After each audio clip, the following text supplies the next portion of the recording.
Hello again, Roush Fenway fans. It's a history-making day in NASCAR, the 490th dirt race run in the Cup Series, the first since September of 1970. And plus, when you look at the calendar, today's March 28th, the last time a Cup race was run on this calendar day, a Roush Fenway Ford. The 97 of Kurt Busch went to Victory Lane, ironically enough, in Thunder Valley. Celebrating that day, Roush Fenway co-owner Jack Roush, and he joins us now. A lot of great memories, Jack, from the Bristol Motor Speedway.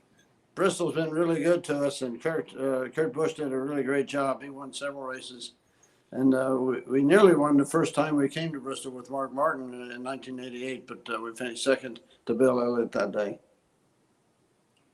When this was first announced, everybody circled the Bristol Dirt Race as the must-go-to race of the year. It really has created its own identity. In your 3+ decades involved in NASCAR, is this the most unique event you've seen on the calendar? It certainly is. You know, Bristol has had its own charm and excitement for being the fastest little track on the series. And we've had great fun with that. But the idea of bringing it back to dirt is really exciting. I know I've been racing with NASCAR for more than 30 years, and I'd never seen a dirt race there. So it really takes us to another, maybe 2 generations of fans. Now, to me, it has a similar feel when you look at inaugural runs at the Brickyard, Texas, Las Vegas, Auto Club Speedway, which, by the way, you were the one who scored the first wins at Texas and Las Vegas. There is a certain amount of specialness about winning that very first event at a track, isn't there? Well, like you said, it's my day. So we won with Kurt Buescher last, so we're anxious to keep it going. You know, your old driver, Mark Martin, your first driver in the Cup Series, he used to always say he loved change because it kept his edge. And for your drivers, your crew chiefs, the crew members, basically flipping the switch and going from the concrete to the dirt, does it accomplish that? It kind of sharpens up everybody's edge? We've had a lot of success going to tracks the first time. And, you know, this is the first time on dirt, and we hope that we can be successful here as well. I remember going to Texas the first time. That was a big surprise that Jeff Burton was able to pull that one off. But that made me really happy that day. Now, what surprised you the most about what you've seen so far in Thunder Valley with the clay on the high banks? Well, the thing that's been most disappointing was the fact that all of our pit drying equipment, normal things we use to get the racetracks in shape when we have rain on, don't work on dirt. And I've not been around dirt racing recent enough to know what does work, but it sure looks like it's going to take longer to get it dry, which is really putting a lot of fans off that had made it special for the day. Now, when you look at the 2 horses in your stable with Ryan and Chris, both have a lot of dirt experience on their racing resume. Do you like your odds going into this weekend, both cars starting top 14? You know, that's good. And the fact that Ryan had a chance to race last week on the dirt at Bristol, and that Chris has been recently on dirt as well with the Speedway cars has really been good. All right, Jack, roll off in the top 14. Have a great day in Bristol. Thank you for the opportunity to be part of your program today. Well, we wish you the best of fun in Thunder Valley. You know, a lot of work has gone into making history, transforming the concrete high banks to clay. Here's how they did it.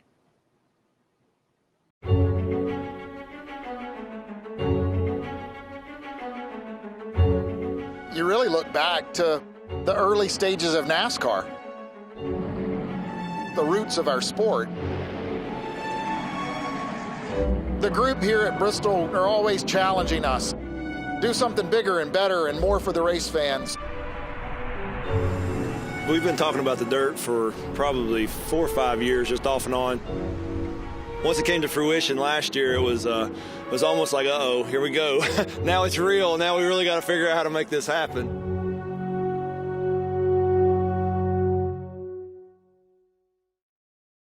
Pennzoil World of Outlaws are back at the fastest dirt half mile in America, the Bristol Motor Speedway. You really go back to what we tried in 2000 and 2001 here that went really well. We knew we could do it, but it had never been tried to this level with NASCAR. We watched a lot of video from those races to learn, to see what happened, and we've taken that information and, you know, put it into practice.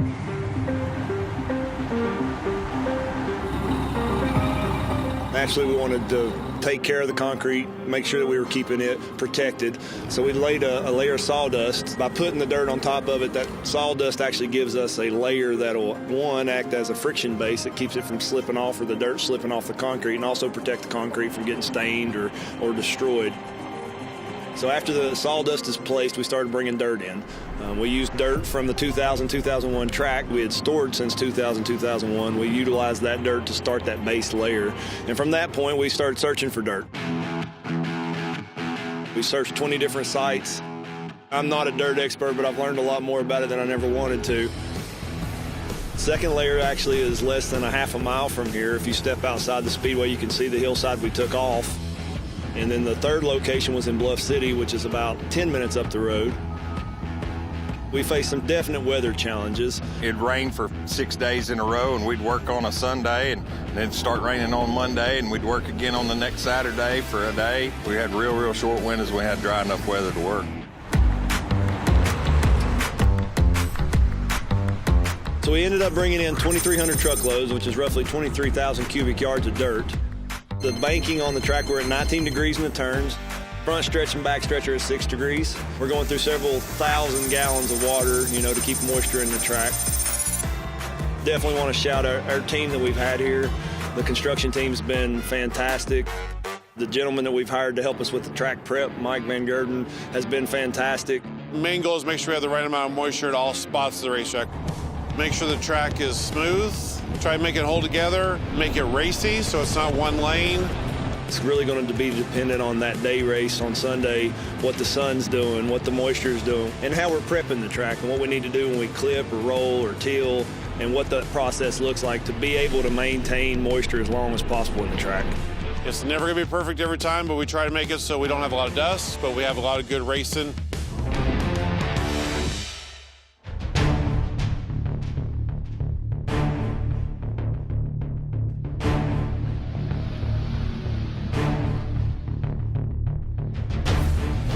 The drivers have gave us great feedback. All the drivers from the Cup guys that'll be in and all the local guys and the people that have came to run this Dirt Nationals has been nothing but positive. We've not heard any negatives about the track at all. It's definitely cool, really fast, so a lot of fun, just wide open. You can put gravel on Bristol, put dirt on Bristol, don't matter, man. It's Bristol's Bristol. I just feel bad for the people that have to clean it up because it's going to be a mess. Just seeing a week of good racing, the track holding together, positive feedback, positive comments, and just the hype around the whole thing coming into next weekend, to this point has definitely been satisfying. I think the fans will be really into it. I know a lot of the competitors are excited about it. So yeah, hopefully the energy will be big here. We all work for the race fans, and if the race fans love it, and I think they're going to, then it's going to be a success. I won't be satisfied or even off the pins and needles until the end of next Sunday when the checkered flag drops. That's when we know we've done what we were supposed to do and got things done.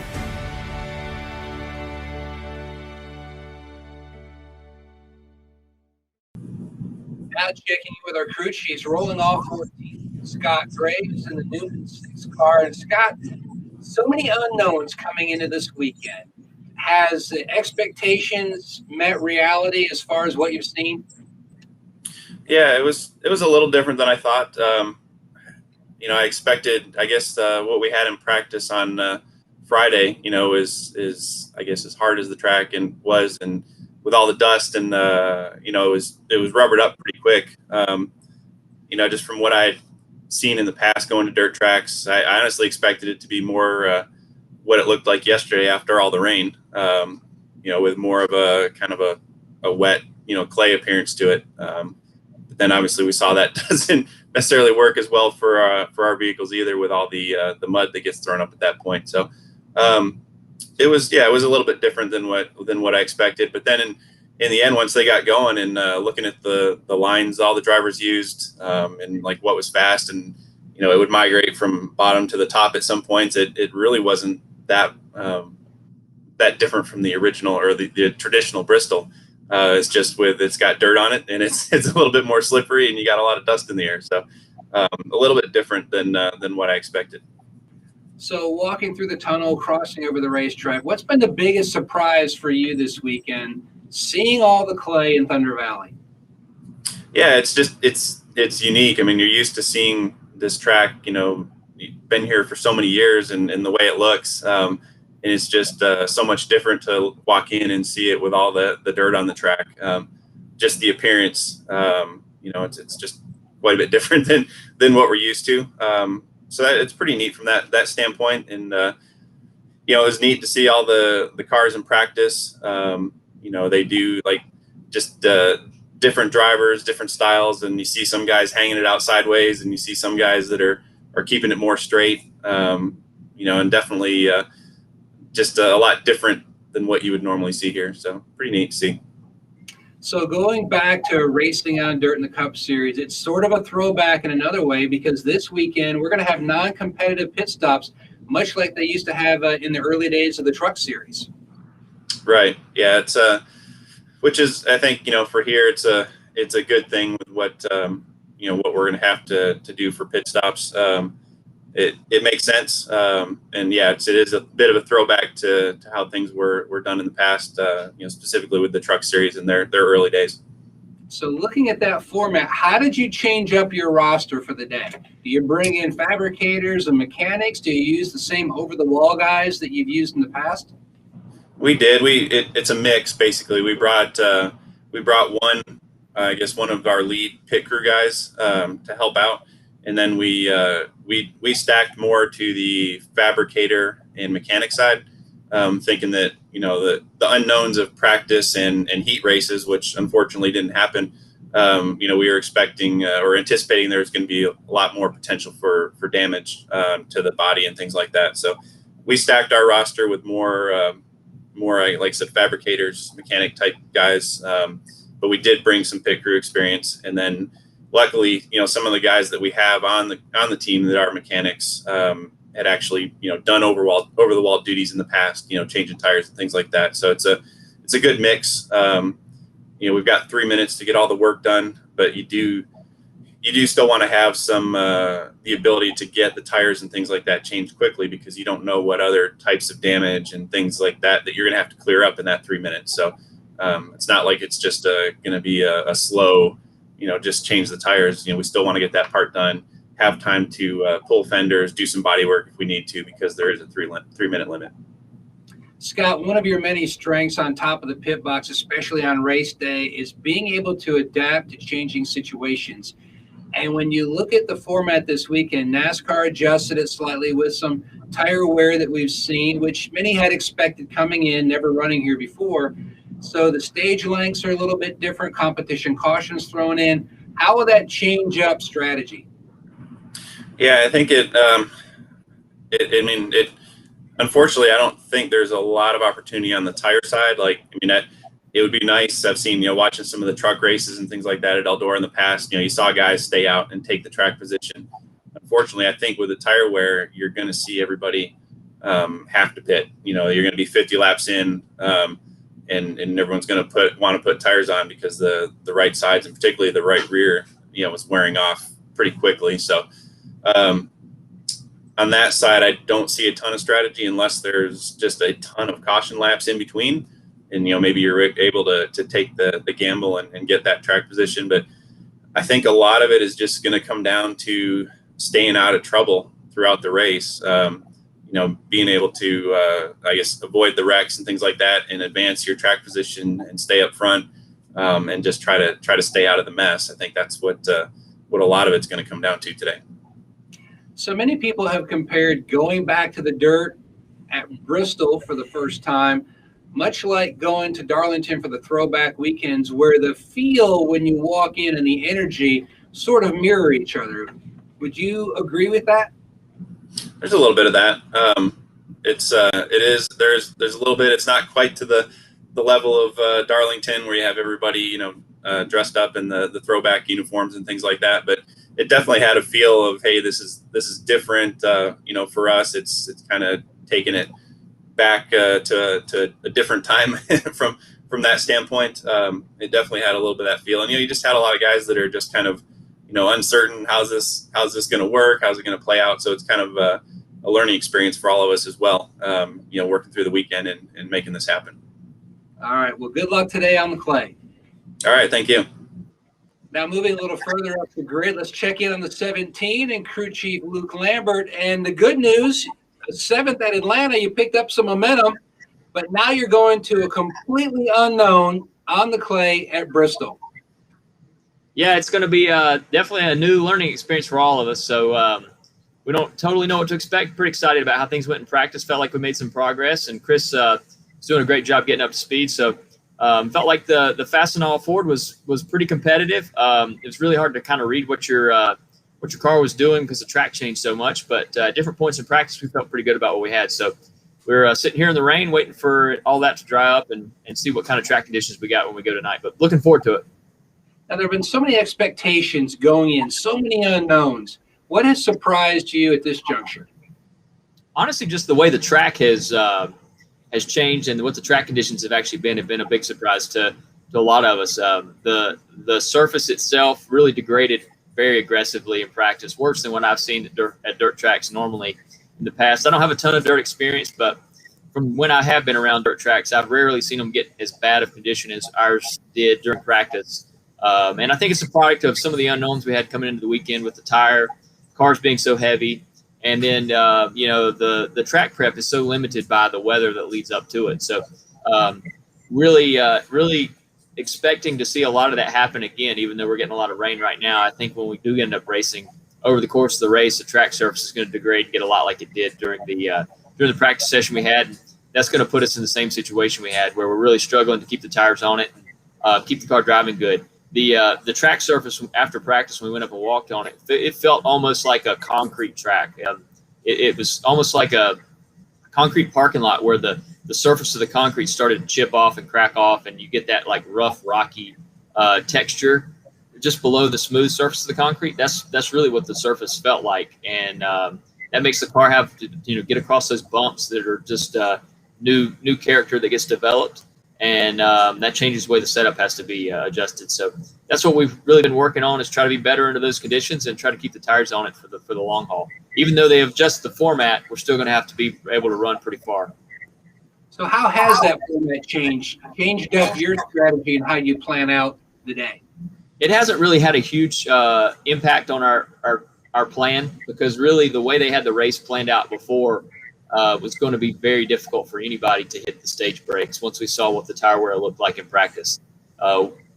Guys all up and down pit road were struggling to keep right rear tires on past 30, 35 laps. And so to make it 75 laps and then, ultimately 130 like that was originally planned at the end of the race was going to be a really tall order. So I think that the adjustments that they've made are improving it a lot. But at the end of the day, it's still going to be about keeping those tires on it, because even to make it 50 laps is going to be a test of durability on the right rear tire. And obviously you got to have the setup right to be able to preserve that. And the drivers have got to do a really good job of managing it, not get too aggressive and impatient early in the run and buzz those tires, because it doesn't take but just a couple instances to really wear the tire off. Now, a few moments ago, you mentioned the word practice, something we really haven't seen a lot of over the past year. But how has practice allowed you to manage your weekend and plan out your time between yourself and Chris in trying to dial in the 17 car?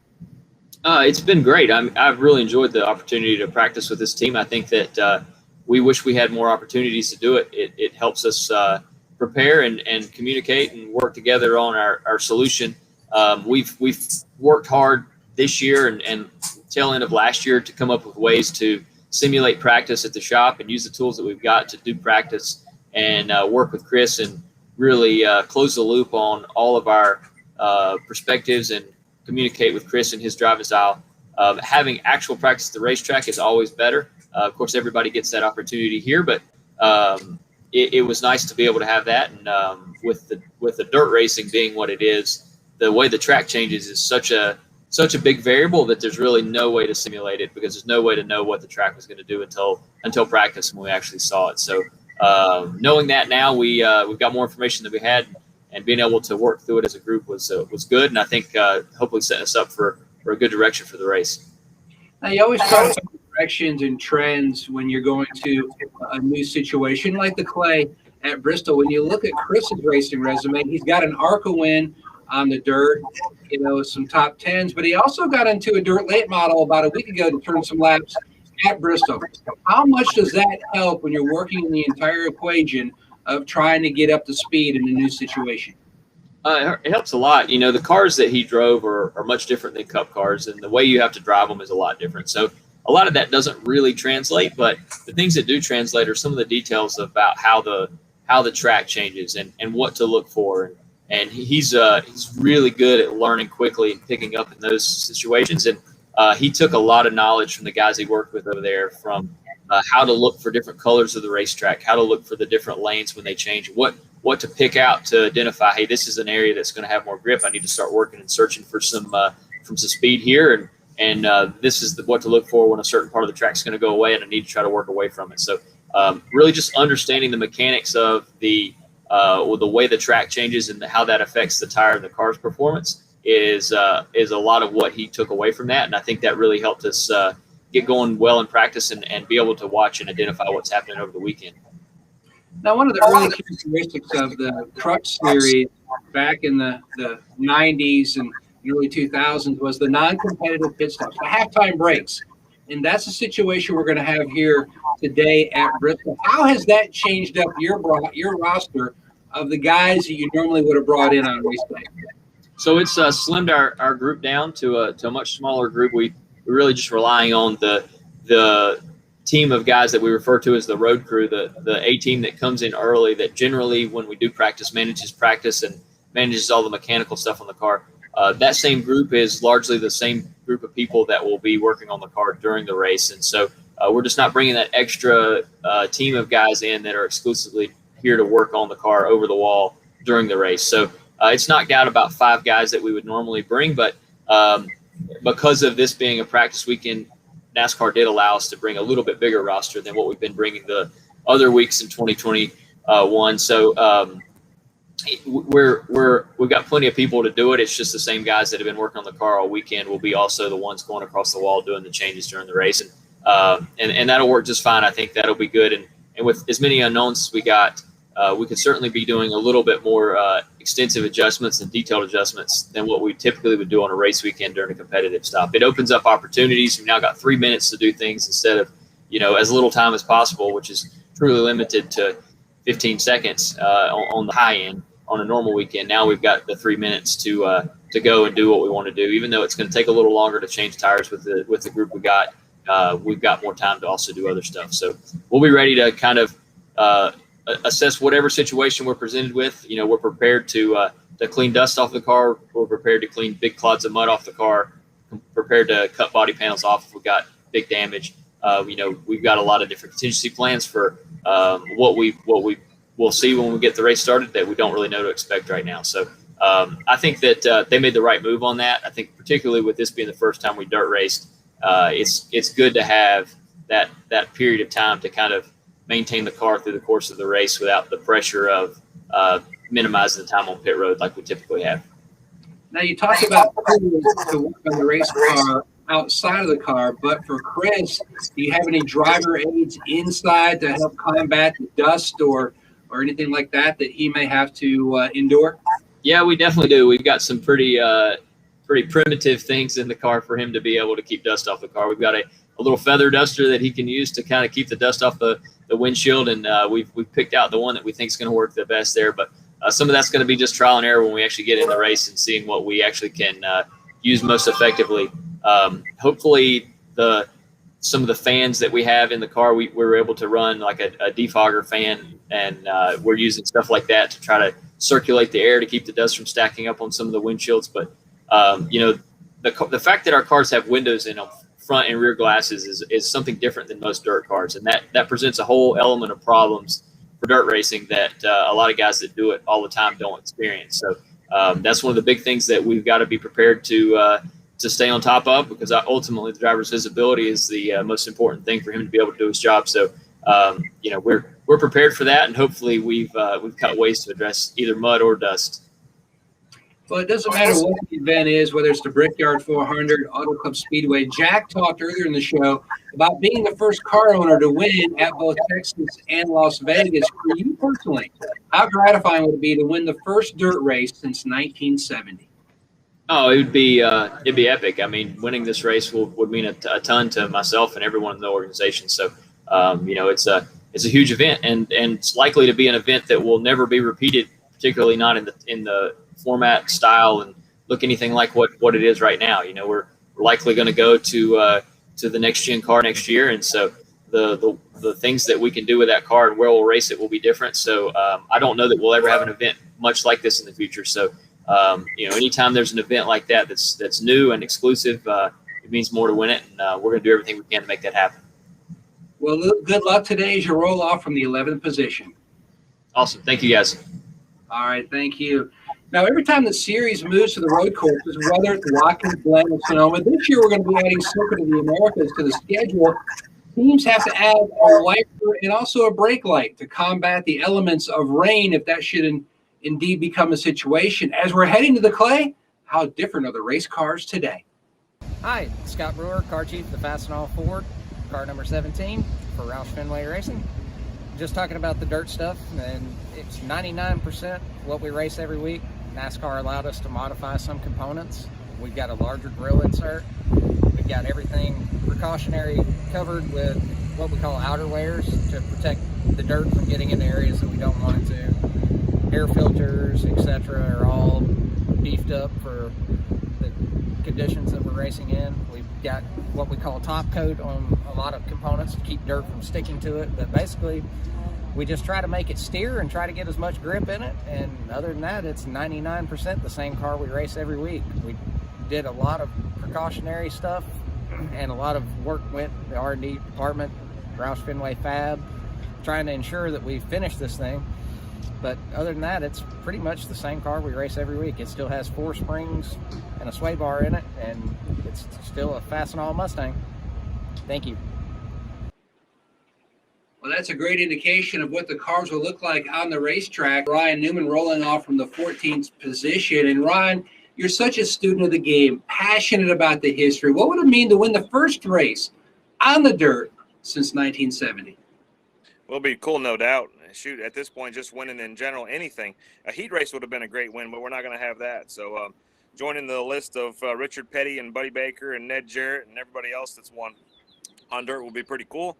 But just getting an Oscar Mayer Ford a chance at a top 5 or top 10 or top 5 and hopefully a win and being there at the end is what's important to us. So we'll go out and do our best.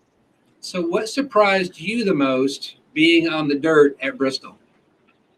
I wouldn't say I was surprised by anything except for the track itself. I guess you could say the dirt. I didn't know what kind of clay they were going to have. There's so many different kinds of dirt, just like there's so many different kinds of asphalt. We talk about the difference between Atlanta and Richmond and Daytona and Darlington and Kansas and places like that. That's asphalt. That's man-made. We're talking about dirt that's organic. That every racetrack is different. So not knowing what the dirt was going to be like, I guess, to answer your question, is the most question answered thing that's happened around the race. This sport is based on routines. Drivers like the same things week in, week out in the driver's compartment. Have you changed that up because you're running on dirt this weekend? No, I really haven't changed anything on the inside other than just adding a little squeegee or something like that to keep the dust off the window. That's the backside of my glove is going to get dirty from cleaning the dust off my visor, but that's really it. Everything else is pretty much my comfort zone. And reality is we just came off of Atlanta, which is more like dirt at times than it is pavement. So we all have had a little knock the rust off being loose at Atlanta for 500 miles. I think we can handle a little bit of dirt. And, dirt that's going to turn into pavement racing by the end here this weekend or this week. Now, earlier in the show, we were talking to Jack Roush, and we were talking about the first driver at Roush Fenway, Mark Martin, and how he said that he loved change just because it always kept him his edge was sharp, and he liked to approach a race that way. Flipping the switch and going from the concrete to the dirt, has that really upped everyone's edge? Yeah, sorry, I got distracted there. I literally just watched a bald eagle fly over the top of me. And when that happens, you got to take a second. I mean, yeah, it's the dirt versus the pavement, everything. It's just so unique. It's starting 14th. I don't want to be on the outside. I'd rather be on the inside. I want to be first, not halfway through. We saw when the green flag dropped on the truck race, when they had the track as wet as it was, because of Mother Nature, what it was like. So there's so many questions that we don't have answers to, and that's part of why we do it. But I still say, going back to dirt racing, going back to our roots, fans love dirt racing. And I think we at times could have done a lot better job of servicing our core fans, and this is just a great opportunity to try to kind of kiss and make up. When you look at your racing resume, you had a third on the dirt at Eldora in the truck. You had a fourth in the Prelude on the dirt at Eldora, a pair of seconds in the old Silver Crown days. Now, I know you won back in the day in the quarter midget days, but to quote National Sprint Car Hall of Famer Dr. Dick Bergeron, what would it mean to win in big league auto racing your very first dirt win? Well, it'd be huge. I mean, I got people that are pulling for me that are heroes of mine. I had talked to my old racing buddy Jack Hewitt yesterday on the phone. Not everybody knows who Jack Hewitt is. I know you do, but Jack is a legend on dirt, and he talked to me about how he's pulling for me and wants me to have a good race, and obviously we do too. But it just shows you how the racing community kind of groups together when you talk about some of this stuff, and I'm just proud to be a part of it. I mean, I've been doing this for 20 years. I'm glad at the tail end of my racing career, we get to go do a little bit of what I started doing at the beginning of my racing career. I won my first quarter midget grands in Lincoln, Illinois in 1986. So I've been on dirt, and I know how to win on dirt. I just spent more time on pavement. Well, good luck rolling off from the 7th row. And it just goes to show you, when you got guys like Jack Hewitt calling you, that this race is so huge and looms large on so many different groups of racing fans all across the country. Yeah, we look forward to it. Thanks for your time. We'll do our best to get the Oscar Mayer Ford to the front. Good luck today. Thank you. Well, good luck today. Ryan Newman rolls off from the 14th position. The last time car number 6 won on dirt in Cup Series competition 54 years ago, this past Thursday, with the late David Pearson. Moving a little farther up the grid, starting 11th will be Chris Buescher in the 17 car. And Chris, so many people have circled this event for so many different reasons. What's the most fun thing that you've experienced thus far this weekend? Well, I think probably one of the big ones is trying to keep up with the track changing as wildly as it did in practice. So, for one, we haven't had practice in over a year now, and we're able to come out here and actually do some of that, learn a little bit about the track as we went, make changes, and the track changed as quickly as we were adjusting the car. So, something that most of us have not had to deal with before in our racing careers. So this is definitely a new one, but it is a lot of fun. It's a lot different. I think we're overall enjoying it, other than the weather, obviously, but looking forward to when it does dry out, getting a good fun racing out of it. Well, you were at Bristol last week. Also, you're one of the few guys in the field that actually has raced and won on dirt in an ARCA car. So how does that experience, have you been able to kind of dive back in and mentally pull from that to help you this weekend? I would say a little bit came from that.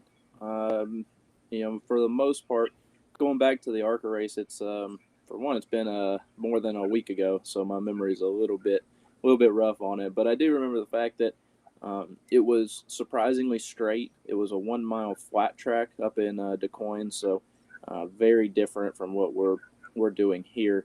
You had to drive extremely straight, but it also was very hard on tires, much like it has been in practice here. So there is some things that are going to carry over and be able to apply to this evening's race. I think about it, it was really dry and dusty for those races.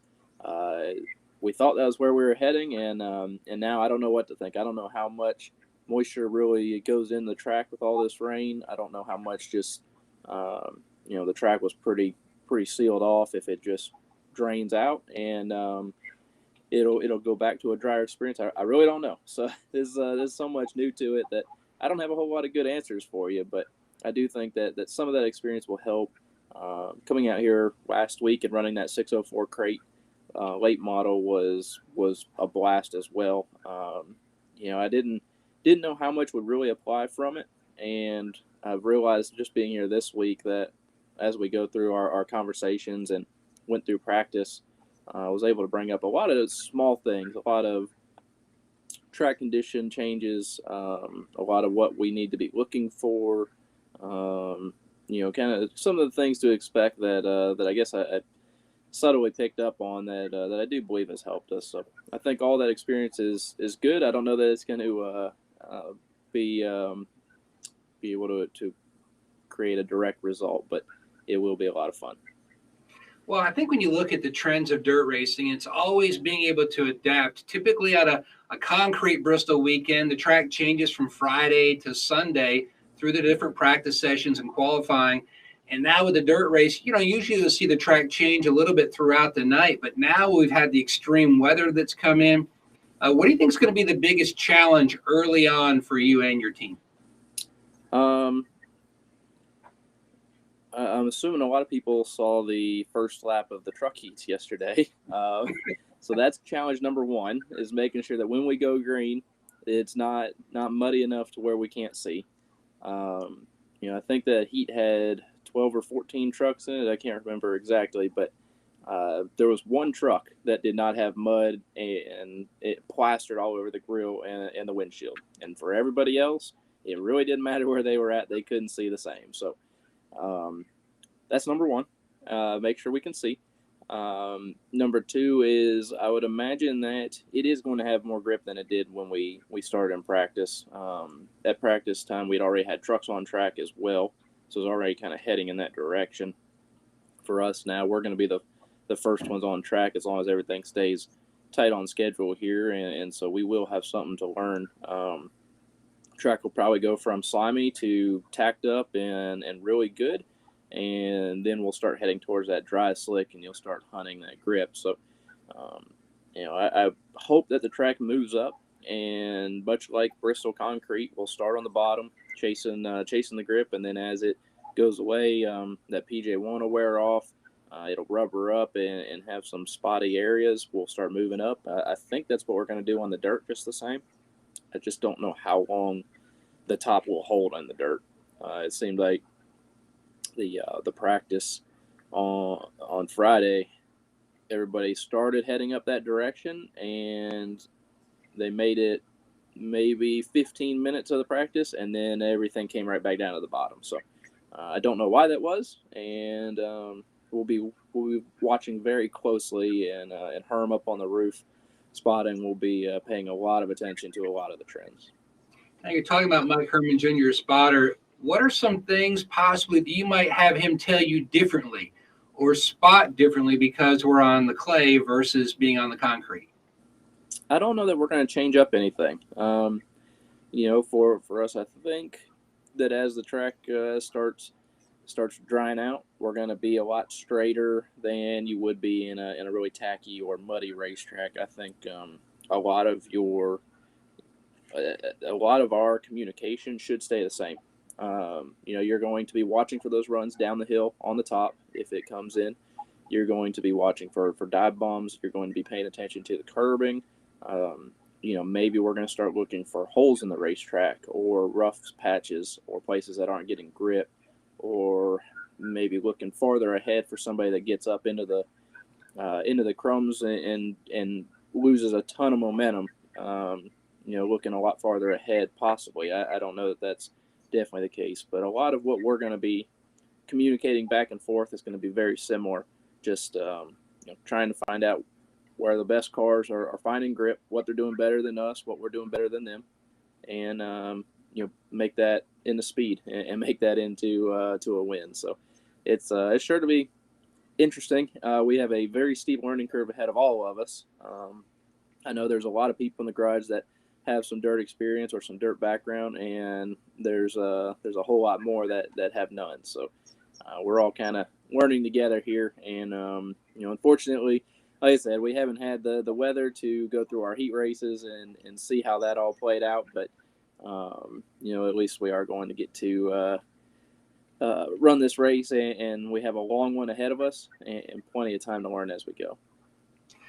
Well, many people, when they circle this event, and you look at the first trip to a speedway, whether it's Texas, whether it's Las Vegas, which co-owner Jack Roush won those first events at those places. To me, even though we've been running at Bristol since 1961, it's almost like it's the first time. It's an identity race. One of those trophies where you're definitely going to want to display it somewhere in the house.